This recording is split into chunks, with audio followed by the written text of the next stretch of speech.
Punasta tuonne kadulle, missä iltatoria pystytellään. Ollaan täällä Kuala Lumpurin Chinatownissa.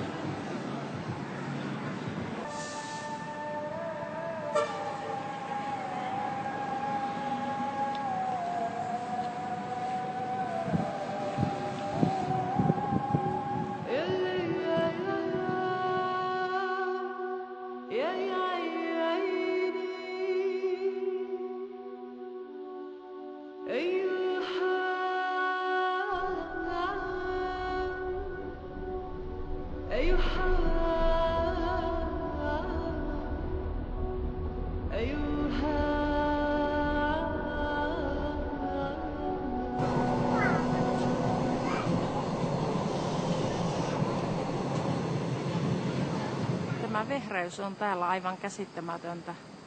Kaikki puiden nuo rungotkin on peittyneet erilaisilla lianeilla ja köynnöksillä ja semmoisilla kasveilla, mitä me yritetään epätoivoisesti kukkapurkissa sisällä kasvattaa.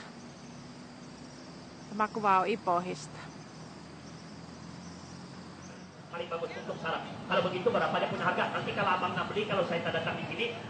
Nyt on sunnuntai ja satuttiin paikalliselle kirpputorille.